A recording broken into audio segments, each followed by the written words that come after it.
All right, we are back after another losing week. Blake is not with us today. He has some Memorial Day stuff going on. I'm sure a lot of people are busy today. So it's going to be Devon and I today.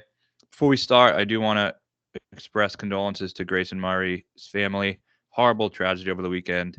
It really sucked to hear that.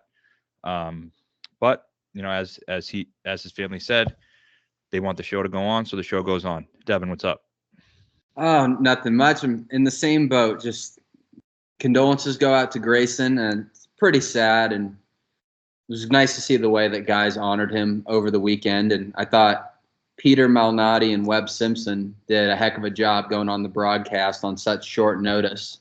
And yeah, you can tell that really hit guys. I mean, so it was good to just get the week over with and move on and honor Grayson the right way. Absolutely. So no Blake, but he did prepare a statement for us to read. So I'm going to do it at the beginning because it's probably pretty good. Please don't clip this and quote me and say that it's coming from me, anyone out there. Okay, so this is in quotation marks. Fuck golf right now. Fuck the PGA Tour. Fuck live golf. Fuck the shitty event in Canada. Fuck Scotty Scheffler. Fuck that little prick X. This is a season from hell, and I am broke. I'm not sure when I will return, but until then, fuck everything. Alex Noren is winning this week. If not him, it will be Tommy Fleetwood. I won't be on them because I'm retired, so everyone should bet them. Last but not least, fuck Jay Monahan. He ruined professional golf for everyone, and we called that shit 3 years ago. Enjoy Memorial Day. Have a beer or 23. Crush some hot dogs. I'll talk to everyone for the memorial. Bryson for life. All right, so that's where he stands. Hard to blame him there. Like you said, that was a surprise to me. I didn't know that before we went on air, so that was a good live reaction too. Yeah, it was good. And I mean, selfishly, I mean, we'll see what happens, but I hope he is right. And if he doesn't bet the picks and that causes me to win, then at this point I'll take it. Yeah, I mean, at that point, you got to wonder if he's allowed back next week. I know that's a great point. All right, so any thoughts on the Charles Schwab? Pretty shitty event overall. Yeah, I mean, wire to wire, essentially from Davis Riley. If you had him, congratulations. I mean, I guess the Valspar connection a little bit, yeah, from a few years ago. But he had been playing so poor. I mean, never for a moment was he on my radar.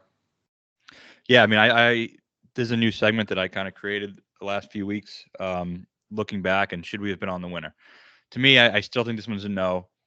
He was in horrific form. He doesn't have a top 10 on the PGA Tour in a solo event in 15 months, and yeah, he was fourth here 2 years ago. But I looked at the results leading up to that. He had like 5 straight top 15 finishes. Like he was scorching hot when he finished fourth here.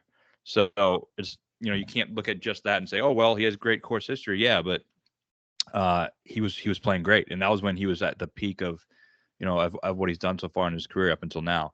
So there's a lot of people out there who are more recent form truthers instead of course history. This kind of proves this guy comes to this place in zero form and wins the event. So course history to me, like I've always been pro course history, and I think this kind of proves it. Yeah, I'm with you. Like everybody has their spots, and there are guys that simply cannot win at certain places. And I think he's proven that a firm, fast, maybe a little bit shorter course that he feels pretty comfortable. I mean, it didn't even feel fluky. I mean, he looked good besides pulling it on the back nine off the tee on Saturday. Like he was teetering a little bit, and then he finished strong, and then Sunday he didn't look to break a sweat. I mean, he looked pretty good. Yeah, he looked good. He did. And I think that's a ceiling a lot of people saw from him. I mean, it's not like he wasn't a pretty highly regarded prospect when he was coming up. And sometimes it takes some guys some time, and clearly it took him some time. In terms of our bets, Finau, I really thought had a great chance, especially after the strong start. Going into the weekend, we had 3 of the top 6 players on the odds board, and you would expect one of them to get in the mix, and they really didn't. And then, if if Riley wasn't there, it's a crazy, awesome weekend. Like there's a bunch of guys bunched between 6 under and 9 under. You have Keegan, who was right up there. I know he was a pretty popular pick last week, and then Riley just runs away with it, and it's kind of frustrating because that's one of the best courses on tour in terms of creating drama, difficulty, and to have a guy with a 5-shot lead the entire time kind of just ruined it.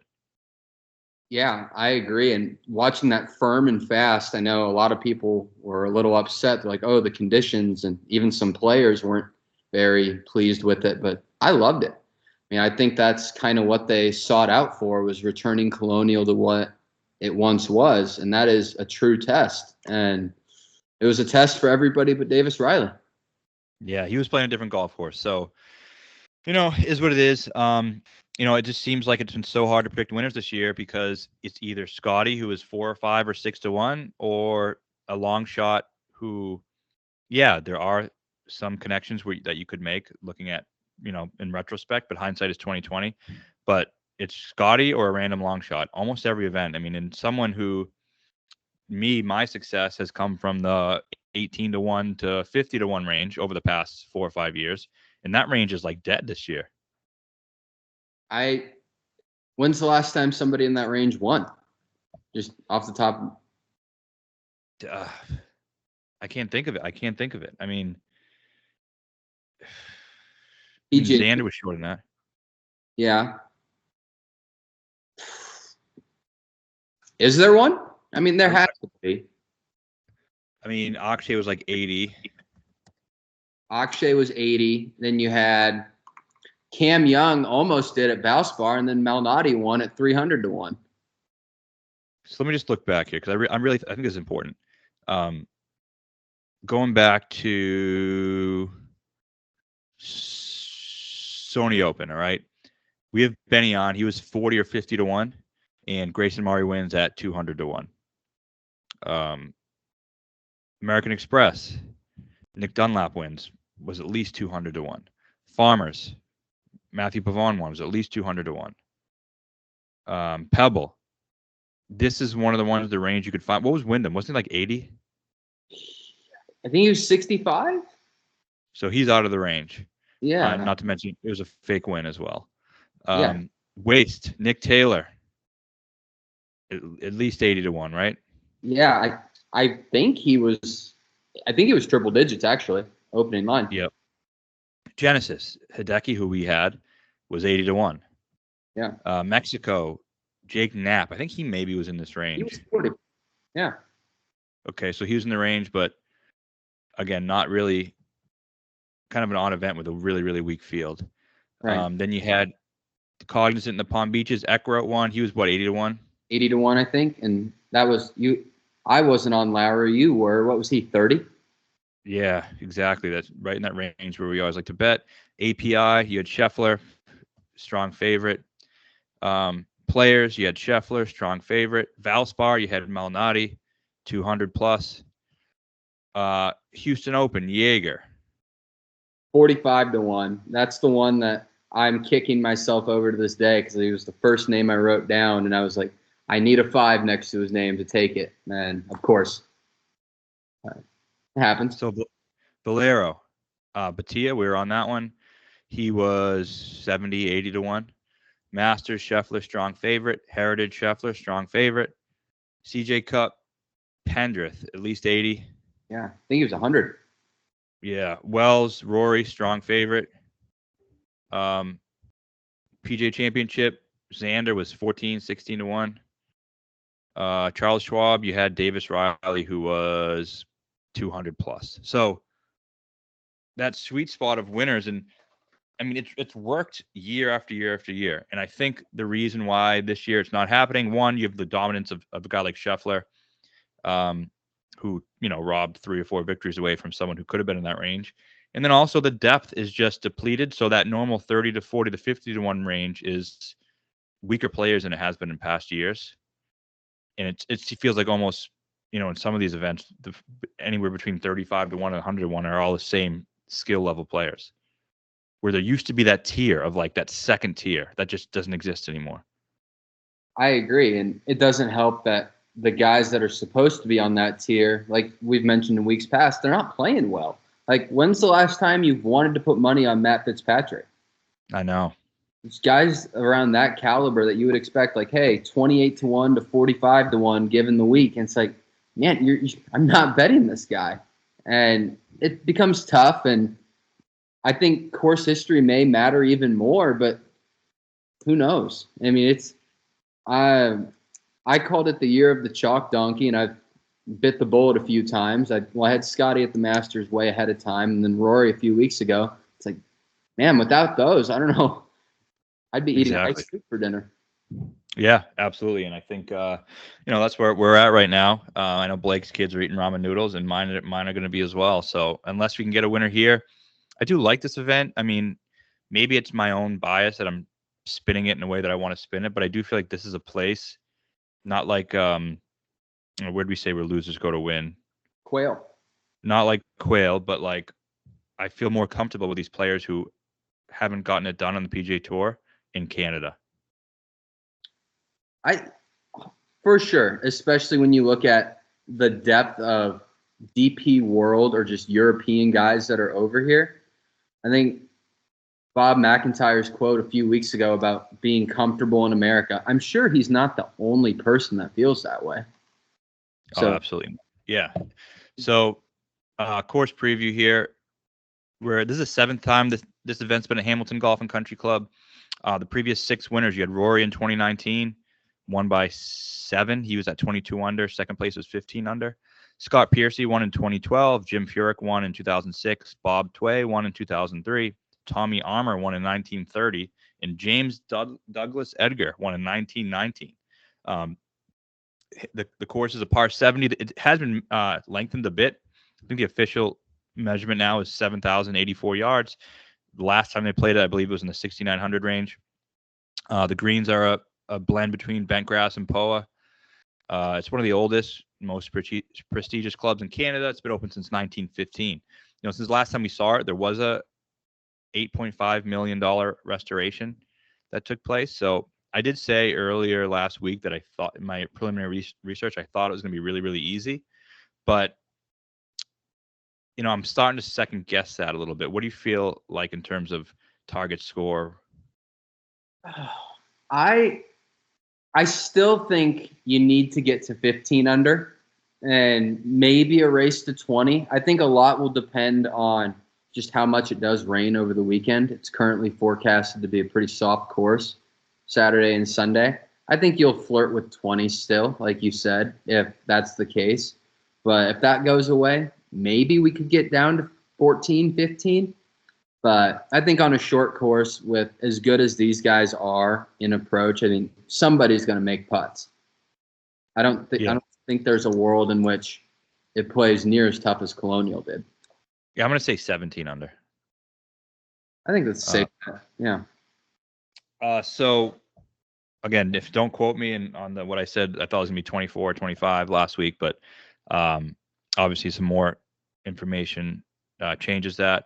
And I think the changes they made to the course are going to be important. And, talking about that restoration process, the designer who did that, or the redesigner who did that, Martin Ebert, who also had influences at Royal Liverpool and Royal Portrush, I think he's involved in 4 of the 6 Open Championship courses that are currently on the rotation. So I think we should look at a British Open style influence. I would totally agree. And I think if you look at the past leaderboard, it's just there's a lot of iron guys, just a lot of flushers. And you know that in an Open, you're not playing 7,600 yards where you got to just bomb it long and straight. It's, hey, what can you do hitting into these sometimes small greens or sometimes just a putting contest? Mm-hmm. Now, visually looking at the course, does it look like an open course to you? Because I don't remember it all that much. So I watched a flyover of it last night, and I see what they mean just in terms of the kinds of shots it requires. But if you just looked at it and said, hey, could you host an Open here? No. But there's definitely the influence in like the parts of your game it'll test. I think you're just going to want guys that, more importantly, are setting themselves up for success, similar to the parallels in which we had talked about. Maybe an RBC Heritage with Harbortown, or even Wentworth, like you had mentioned. I think guys that are more so straight than they are long. I know Rory took the opposite approach, and I'm sure he'll do the same. But there's only a few guys in this field that can do that. Maybe like a Rory, a Cam Young. I don't think there's a ton of guys who are going to be successful with the bomb engage approach. Yeah, I mean, and look at past winners like Jim Furyk. And the rest of the leaderboard when Rory won, it was, some plotters. Webb was right there. So I agree with that. I think fairway is going to be important. What are we looking at for you think, the missed fairway penalty? Is there going to be much? That rough gets pretty lush up there, especially, if it's wet, I think it'll be pretty lush. I think there will, I was looking last night and there was a pretty big disparity in the value of driving distance versus driving accuracy, to where the PGA Tour average for driving distance and the average drive in 2019, it was a 2-yard difference. Mm-hmm. It was, I believe it was 281 and 283. So I think you're looking at maybe these longer hitters they can lay back a little bit. It's like, because they know it's a second shot golf course to where you're going to need to make putts to win this thing. If you go back and look at 2019, I know the greens are a little different, but I believe it was 8 out of the top 10 had just lapped in putting and gained, I believe, at least 4 strokes putting. And Rory gained 5.5, and he gained less than most of the top 10. So yeah, you got to putt, and that's what I factored in. I think for the first time ever, just straight up strokes gained putting, because you want guys who can putt. And then you and I look further at the bent POA mix and players who have done well on that type of surface. We'll get into that more when we get into individual players. But I think putting's going to be incredibly important this week.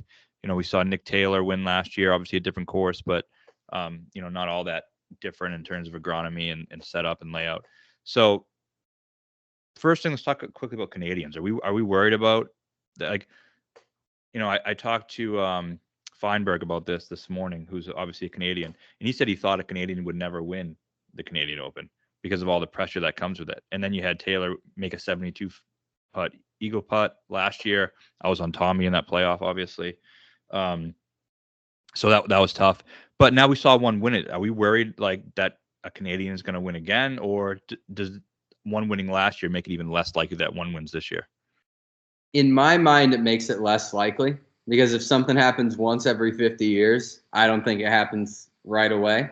And I can't find a Canadian in which I think, hey, I think you're playing good enough to win this, except Corey Connors, who I'm like, could Corey Connors win? Absolutely. I know you had mentioned Adam Hadwin, a good result here back 5 years ago, but he hasn't played the best golf of his career this year. And so, though, there will be some guys that play well and that are in the mix that, they're all getting up for it. But am I concerned about one getting over the line? Not really.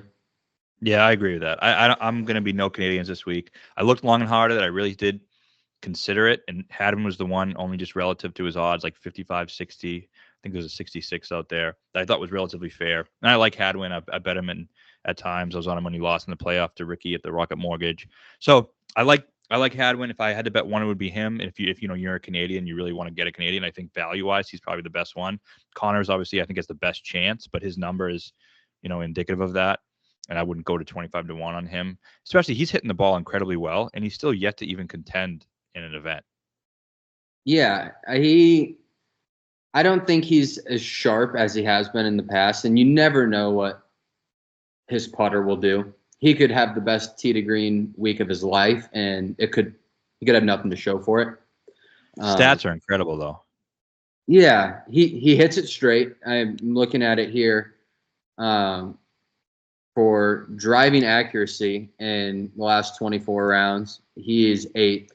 He's also in top 40 in good drive percentage, top 10 in total driving, plus one of the elite iron players on the planet. He'll give himself chances, but I think if you look at the parallels of the past and say, hey, you better be making a lot of putts to win here as well, I'm okay with not laying a 25-1 on that. Yeah, I agree. So I think both of us, in terms of we want guys who fit the course, but also I want players who are capable of winning a putting contest. If that's what it turns into. Um, so yeah, I guess we'll get into that. Anything else about the course or anything like that before we get into the odds? You think? Um, I would say I'm very interested to see what it does, what the changes are. Just I know it was only 200 yards, but how will those bombers fare? I know I didn't look heavily into bombers this week, but it's hard to not be concerned about bombers that it works for, and there will be one or two. Yeah, Rory and Cam Young, I guess, are the two that the worrisome ones. And then we'll start top of the odds board with Rory. That's a good place to start. I think he's 4-1 in most places. Plus 330 right here. Jesus.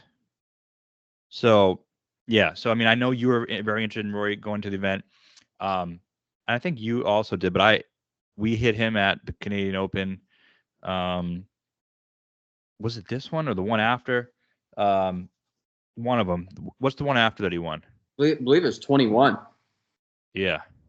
Um, So he was 9-1 when we hit him there, and I could have been on board with a Rory this week, but I thought it was going to be like 6.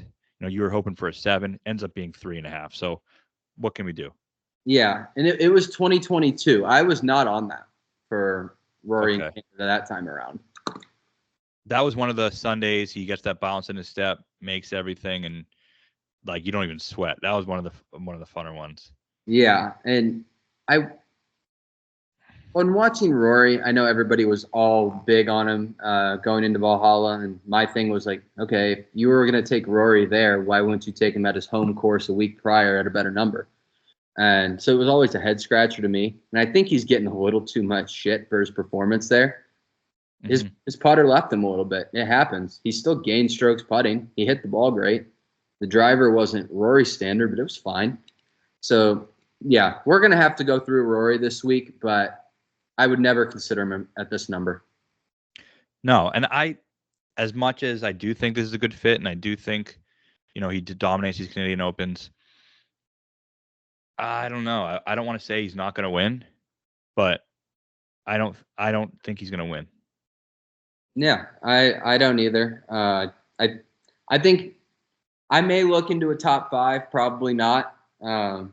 We'll get to the Rory forecast later on for as what he has for the rest of the summer.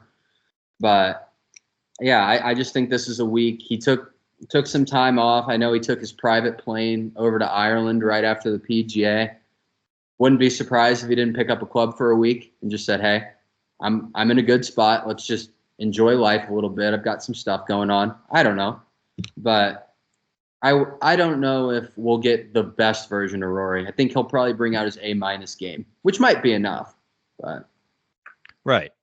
And I know people say it doesn't matter, but I think it does. Like I don't think he wants to be winning going into these majors. Like it would not be good for him if he won this week or next week. no, I agree, and I think I wouldn't be shocked if he'll definitely contend in one over the next 2 weeks. But I think for his own sake, he just wants to go finish 4th and move on. And that's what I hope he does. So, and he's the prohibitive favorite, right? So he's 3.5, and then the next one you get all the way down to what? Who's next on the board now?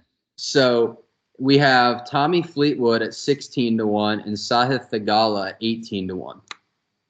Okay, so I bet a Tommy 18 this morning, and that was, I want to say, that was on FanDuel, and he's still, I believe, 18 on Bet365. That's the last one where he's still 18. But for me, it's like I get it. I know people are frustrated with if I pick Tommy again. I know it's tough for him to win. He's shown that he hasn't been able to do it. But there's a couple things to like here. Last year, he wasn't the player for the Canadian Open. And this does feel like one of those DP World Tour events where Rory's the favorite and Tommy's second. And Tommy does win those events sometimes. He does win outside of America. So we're not in America right now. That whether it's mental, obviously it's somewhat mental, but that doesn't exist this week for him. He's not in the U.S., so the narrative would continue if he wins the event. The field is pretty weak. Being the second favorite, shows that how weak the field is. And he does a lot of things well that I want players to do here. He hits fairways. He's not incredibly long, so I do think when we ask him to win at these big events, which he tends to show up in, it's difficult for him to do because he doesn't keep up with the Bombers quite as well. So his last 24 rounds, he's 23rd in the field in good drive percentage. He's 7th in bogey avoidance, right? He'll make a ton of pars, which hurts him sometimes. But I think this week you really got to limit the bogeys if you want a chance to win. Just an accurate, shorter hitter that I think will fit this golf course. In his last 6 events, he's gained strokes off the tee. So he's hitting it great off the tee. Masters gained off the tee, PGA Championship, Wells Fargo. 3 of those 6 finishes are top 15s. And, the biggest thing for me, you had Martin Ebert, who redesigned this course. He also did Liverpool and Portrush. All right. So Fleetwood was 2nd at Portrush to Shane, and he was 10th at Royal Liverpool last year. So if there really is that big influence from the designer here, then I think that helps him. Even I like him anyway, but I think that makes the case even stronger. I agree, and I'm not on Tommy myself, but I was mulling it for 48 hours. I'm like, give me a 20, and I'm forced to. And just to reaffirm what you said, in those last 6 rounds, over his last 24 rounds, Tommy's actually number 1 in the field in driving accuracy. So not only are good drive percentages there, he's hitting it really accurate. That's more so suggesting, hey, obviously he's not a long hitter, but you can count on him finding fairways and giving his strongest skill set a chance to shine. Yeah. And he's also, I think, he misses some short putts, and at times when we've been on him, he's done that. But I think some people do forget, like, he is one of those guys who can have a spike putting week. I agree. I mean, he is a fantastic putter, and we got it here on your model. Strokes gained putting. He's top 35 in strokes gained putting on your model here. And then if you go over to the bent POA combo that Betsperts has that we were talking about earlier, Tommy's number 4 in his last 30 rounds in the whole field on bent POA greens. So I think this does feel like his service, doesn't it? Yeah, it does. His kind of region too. Plus, yep. I'm sure he thinks about the USA thing. Like, we can tell ourselves it doesn't matter, but what does he think about when he's at home? Oh, I haven't won in the United States. Like, there's no way that's not on his mind in some capacity. And to add on to what you said about being the second favorite, he won in Dubai this past winter at 8-1, second favorite behind Rory, who got second to him. Right. So I just think the field, the course, everything just sets up for him.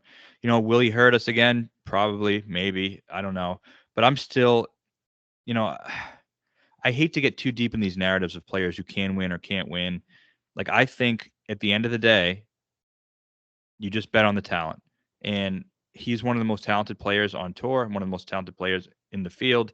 I think eventually talent always wins and gets people over the line. And until then, we'll continue to be frustrated with him. And I'm sure this might be another week where I am, but I'm just going to, dive into it. I think this is the course for him. I think, and I said this last year, and I really thought, for months leading into the Canadian Open last year, like, Canadian Open is something that Tommy's going to win. And he loses in a four-hole playoff. So, how can you not go back this week when he's one of the most talented players in the field?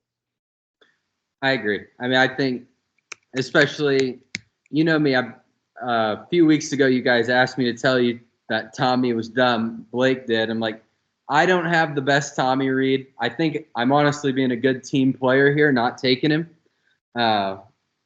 Between the times I take him this year and he just falls flat on his face. I am okay with not taking that 16-1 now, but I already have taken him top 10. Yeah, I think that's definitely something. I haven't done it much in the past, but this week, I am definitely going to supplement that win with the top 10 finish, because I really think he's strong candidate to be in contention whether he wins or not. I agree. It's hard to see him playing bad. Whenever I think maybe you look at Sundays on majors too, when there's no pressure and there's nothing going on in his head, just go play golf. Plays great every time. now that he's not in the United States, maybe he thinks, hey, let's go play golf. Right. Yeah. So the other guy here in this range who I consider and you are on is Sahith Theegala. Yeah. Sahith, I went back and forth on this one for a long time. And then that 20 just kept sitting there. Like, last week I sat here and I thought the winner was going to be Max Homa. So you can't get much more off than that. Sahith, he is very quietly driving the ball very accurately. He was top 5 in his last 24 rounds in driving accuracy. We know he's great in approach. He's number 1 on bent POA greens over his last 30 rounds on them. It's just one of the elite putters that you can count on. It's where he makes his money. And I do think that, all things considered, he's one of the 5 best players in this field.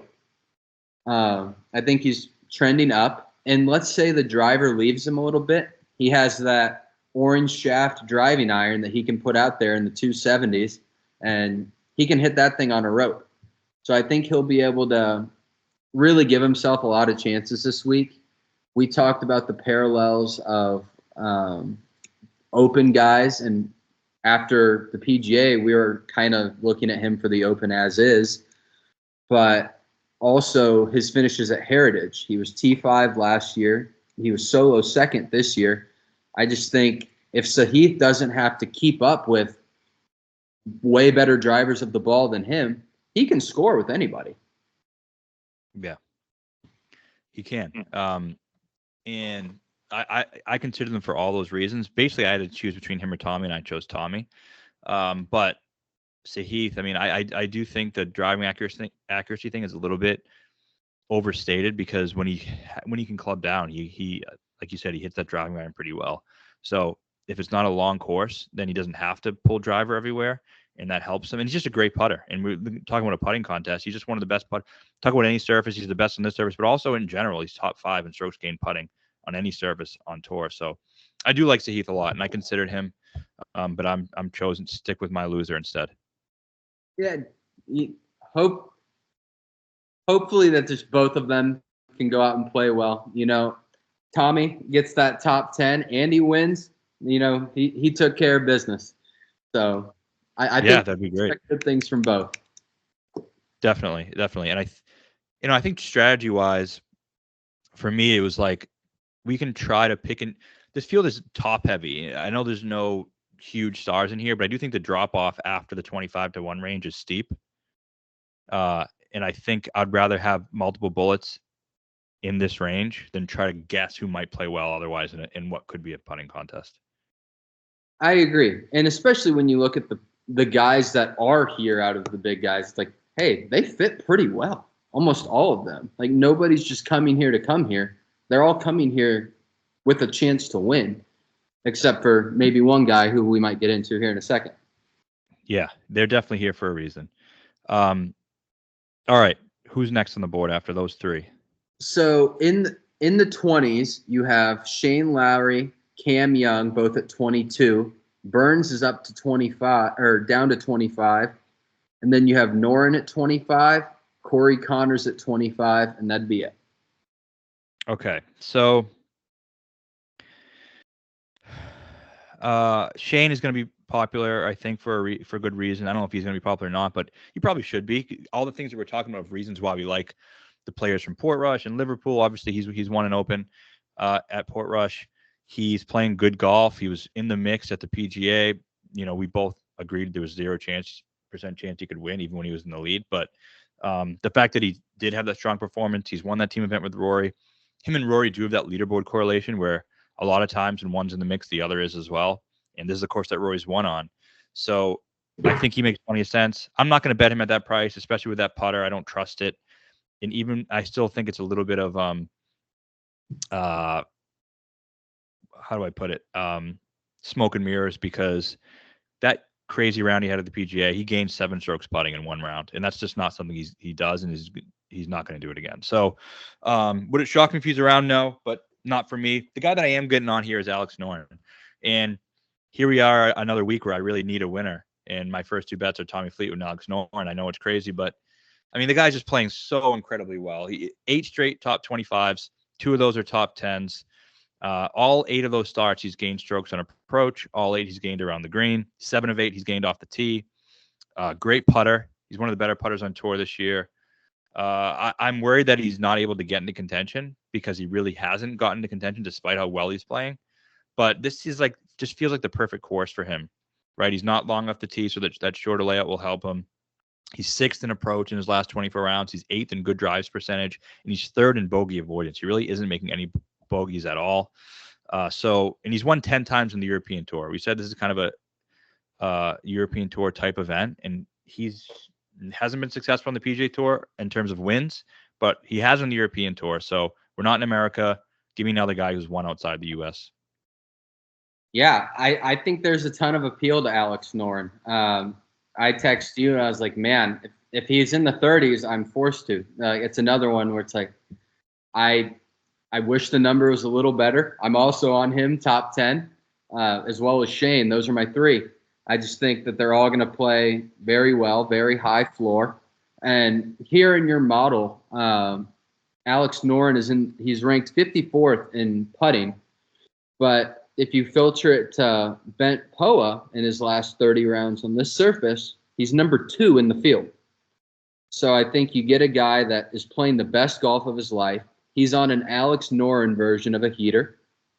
Yep. And you put him on a surface that he truly brings out his best stuff on. And if there's a time to win, it's now in this little stretch he's on. And being top 8 in the field in approach, good drives, and bogey avoidance, that just screams this course for me. I agree.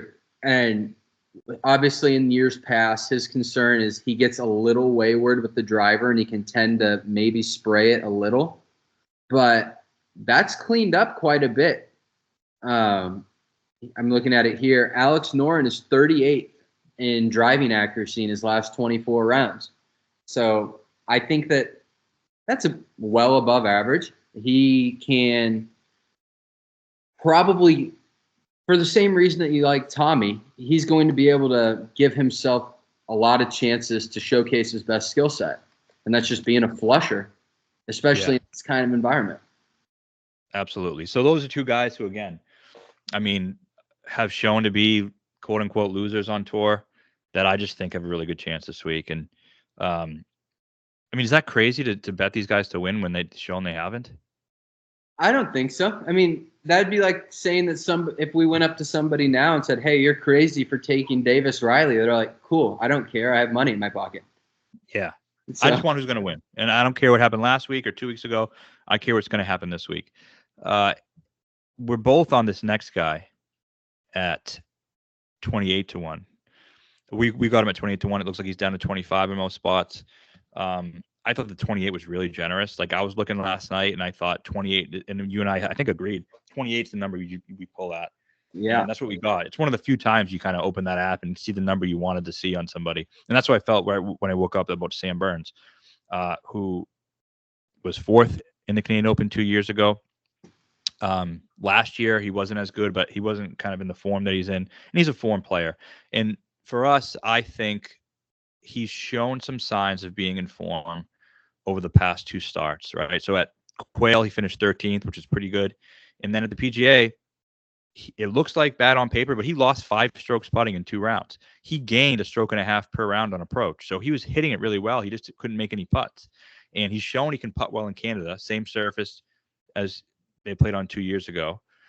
He's a hot putter guy. He can win an event with his putter if we need him to do that. And the biggest reason here, if this plays a little bit more difficult than we think, I love Sam Burns. If this plays easier than we think and it gets to 25 under, I still love Sam Burns. He's one of the players who seems versatile in that aspect. So that's why I like him.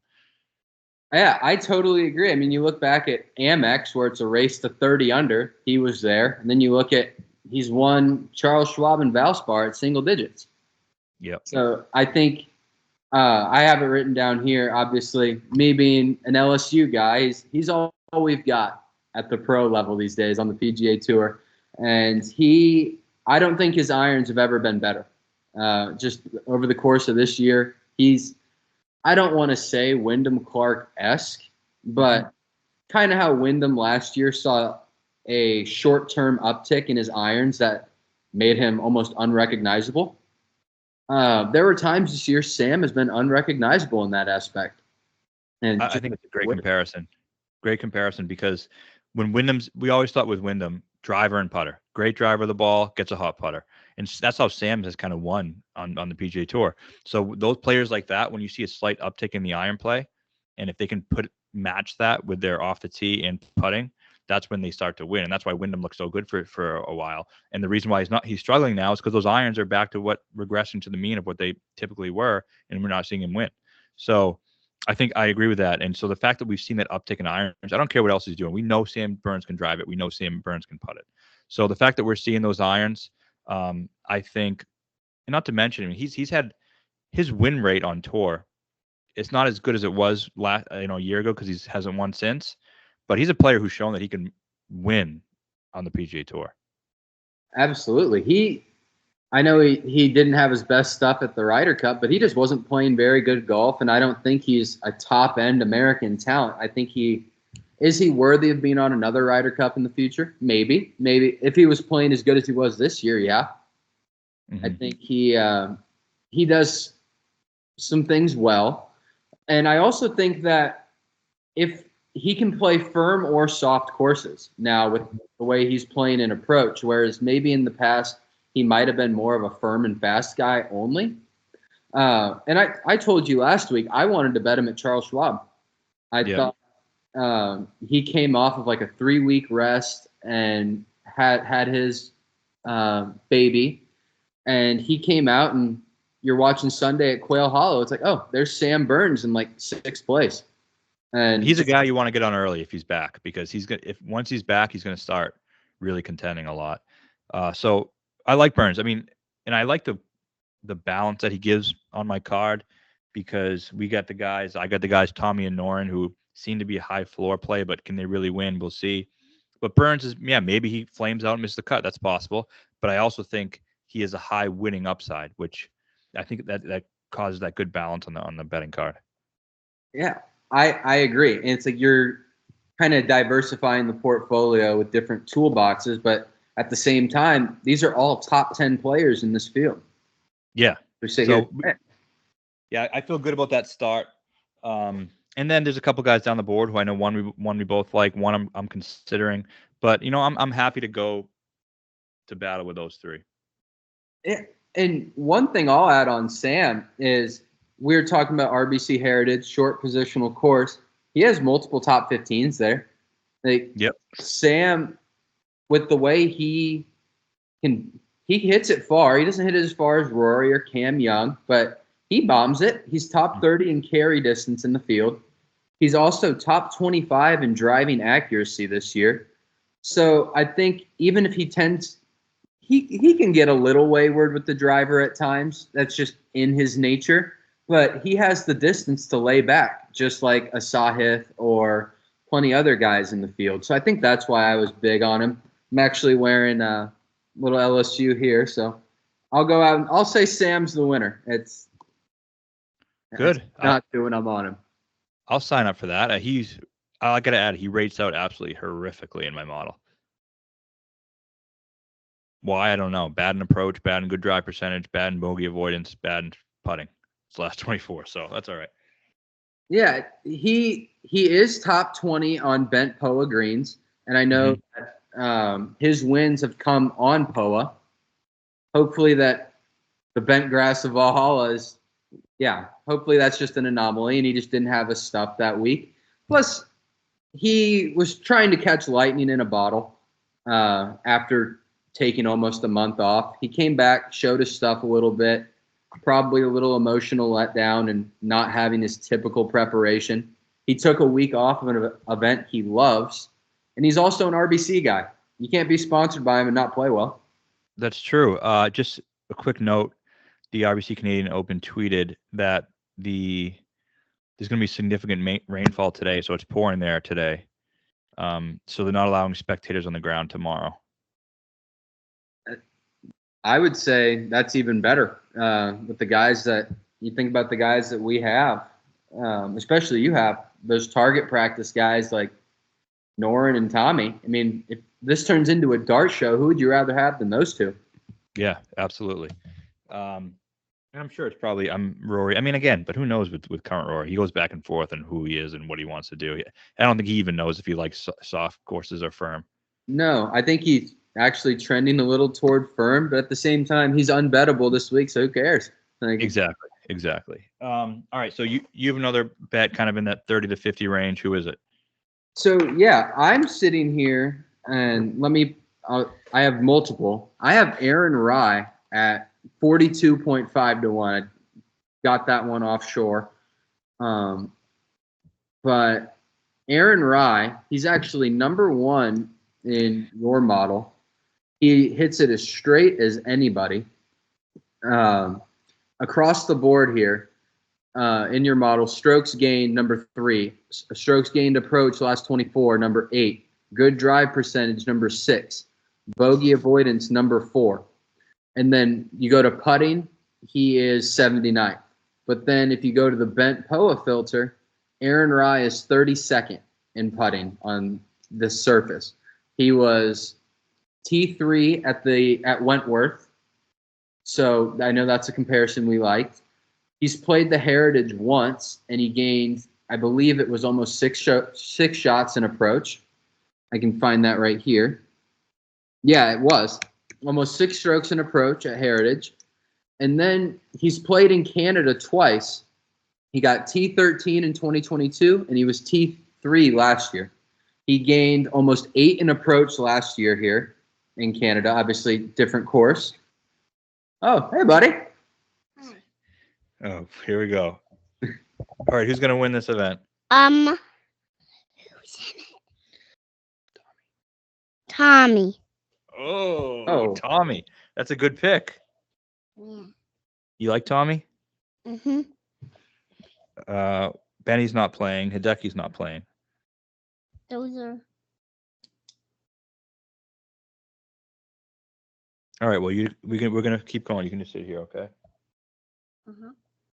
All right. So yeah, as it pertains to Rye, do I think he has the mentals to win on a Sunday? Probably not. This is actually the first time I've ever taken him outright in the last 8 years of doing this. I vowed to never bet on him until he took one of the gloves off, but I expected him to be 30 to 1. I saw almost 45, and I'm like, okay, I have to do this. So yeah, I'm doing it. I get it. Makes a lot of sense on paper, and I agree. I think he's a great fit. You look at the trends and the courses that are similar or anything else like that, it always points to him. Now, I do question if he can win, but I bet on Alex Noren and Tommy Fleetwood. So who the hell am I to judge if a guy can win or not? Yeah, I really don't want to be a Rye guy in any way, but if the first time I ever take him, he wins, I'm a full-blown Rye guy, and I apologize. My concern is this, obviously completely, not stat-based whatsoever, but it almost feels like too obvious. No, he is going to be on that most tip chart on Twitter. He's going to have 20% of the pie chart to him. Yeah, and it's worked out at times in the past. Yeah, and plus, if he's going to win, isn't it going to be an event like this where most of the field is gone? He's on a putting surface where he's not a complete liability, which you can only really say that on bent POA and in Texas are really the only times he's not a liability on the greens. And he's quietly putt kind of well this year. He's about 50-50 in gaining strokes versus losing strokes on the greens. And I think, yeah, you just look at his fairway percentage. I think he's for the same reason that you took Tommy and Noren, they're just going to give themselves a lot of chances. Right. The one question I would have about those putting stats are how many of those when he's in contention, and a player who struggles that much with the putter, once he gets a couple that matter, who knows what he'll do. But I agree in principle with everything you said. And then you have another guy in this range. Who's that? Yeah, so I have Tom Kim at 50 to 1. I think Tom Kim, he is – I was looking at driving accuracy, and in my mind, everybody needs to have at least Tommy, Shane, or Tom Kim on their card in some capacity. One of the three, because they're the three straightest drivers of the ball, and it's not even close. Mm-hmm. They're all three flushers. Tom Kim, he was 18th at Wentworth last year. I believe he was top 3 at Royal Liverpool. Let me go ahead and pull that up. I know he was in the mix. Might have been the runner-up, actually.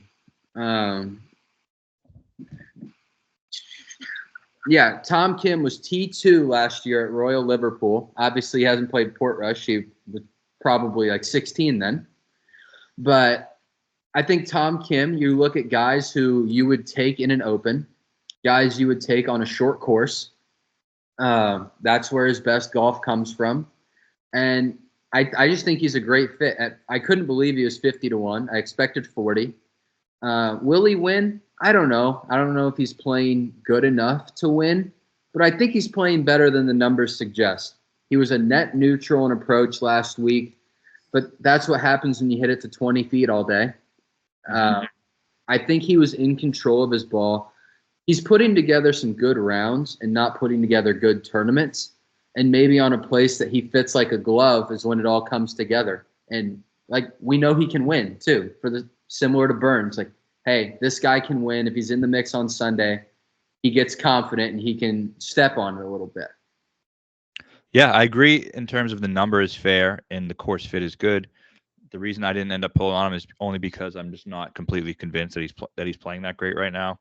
I do think it's coming for him relatively soon, but I think with the way he plays, everything has to be dialed. And if you look at when he was winning events, he was just gaining so many strokes putting, winning, and he was almost like unsustainably, performing on the greens, and that's kind of what caused him to win. When he won, when he beat Sungjae at Wyndham, I think he gained like 9 or 10 strokes putting. So can he do that? Yeah, sure. But I think the rest of his game still has a little bit of improvement before he can start winning. Unless, again, he gets hot with a putter, which is possible. But, yeah, like the course fit, I'm just not entirely convinced he's all the way back. Yeah, and you know me. I'm the furthest thing from a Tom Kim guy. And this is kind of one of those things, your logic in which helped you with Akshay and Valero.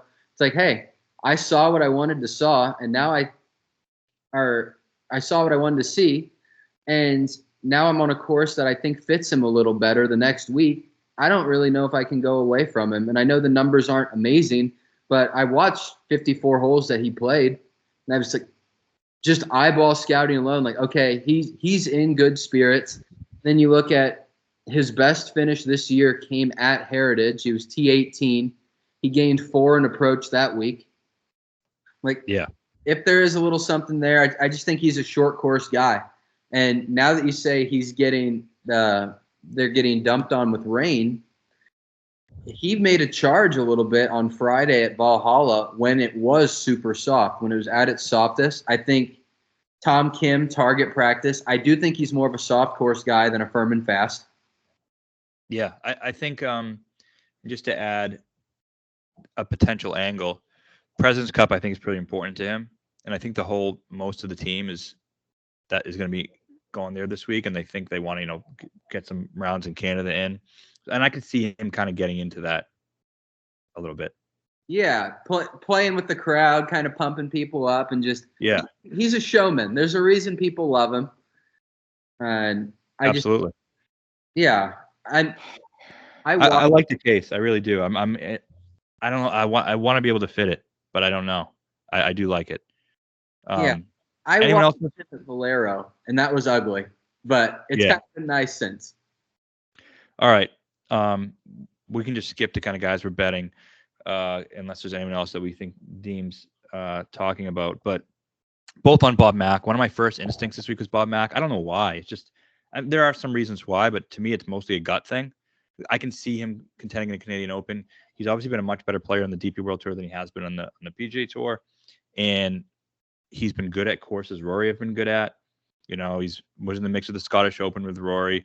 Good Open player. He finished T6 at Portrush during that Open Championship when he was just, a young player. I think he was probably 23 or 24 at that time. So that British Open kind of influence, I think, helps him being outside of the U.S. You mentioned that earlier, how he wasn't as that comfortable playing in the U.S.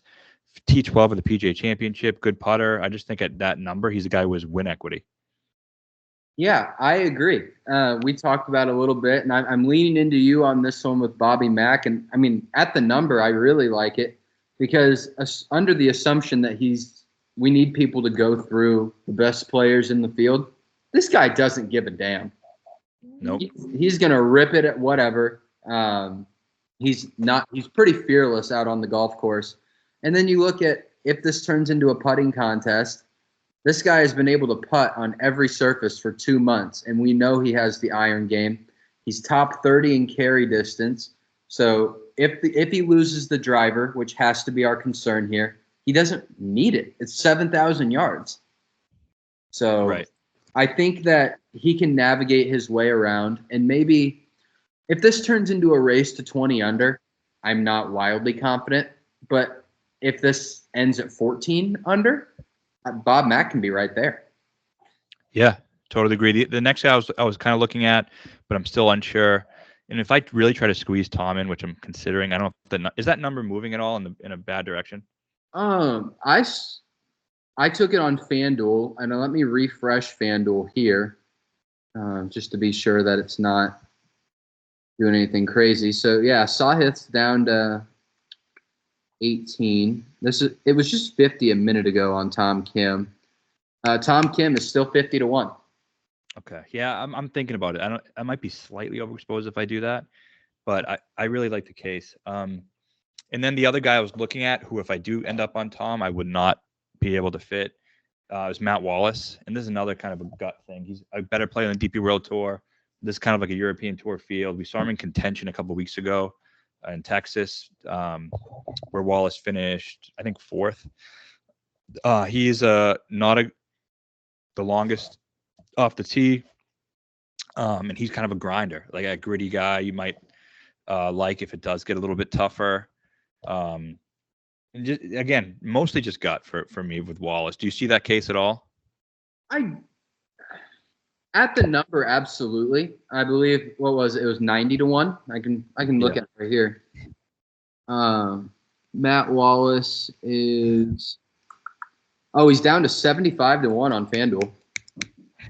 But yeah, I definitely see it. I mean, you look at his last month, he clearly figured something out a little bit.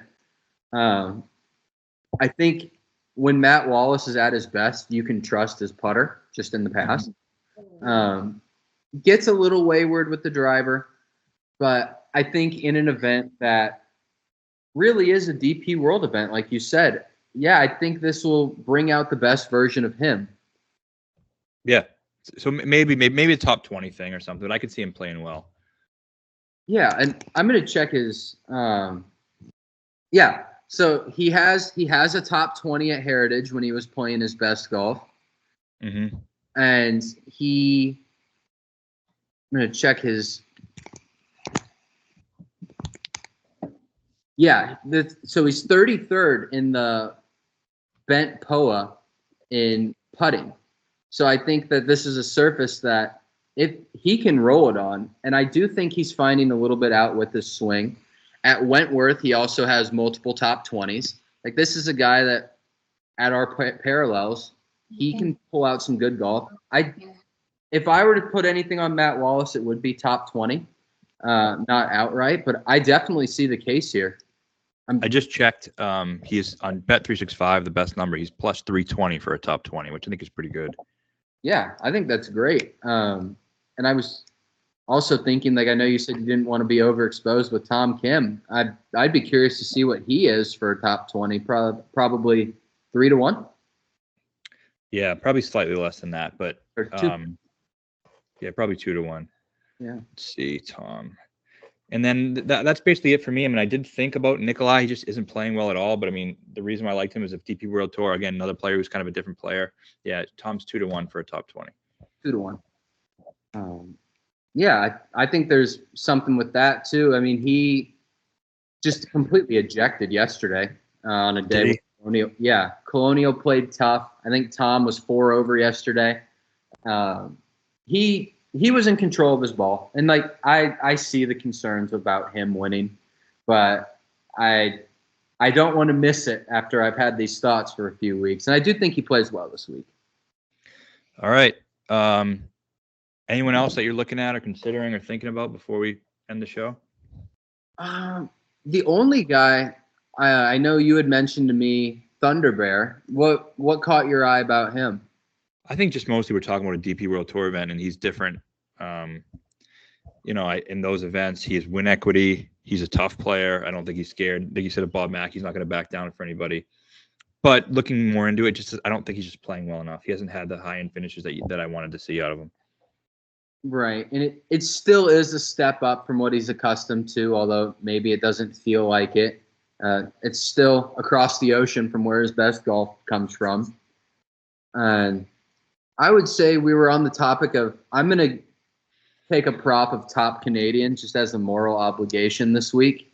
And the guy that I'm looking at, I don't have the odds in front of me, but I've kind of just a gut instinct. Mackenzie Hughes is where I think I want to go with top Canadian. I have viewed him as a guy that you're going to look at Sam Burns. Why wouldn't you look at Mackenzie Hughes? They can get a little wayward with the driver. Mackenzie's gaining some speed, and they can both lap the field on the greens. So I may look at him, and I may also look at Hadwin too, like we had mentioned. I definitely won't take Connors. Yeah, Hadwin would be my guy in that market. But yeah, Hughes is playing well. He's putting the lights out over his last 24 rounds, which obviously is no surprise considering he's a great putter. I think that's all we got for this week. Anything we add or anything that changes, we'll definitely let you know on the Twitter. I know we missed a little bit of Blake Schumer this week. Hopefully he's back for Memorial, and hopefully he finds some ways to make some more money in the meantime. Yeah, this is fun, and happy Memorial Day to everybody else out there that's tuning in early this afternoon. Absolutely. Have a great week, everybody.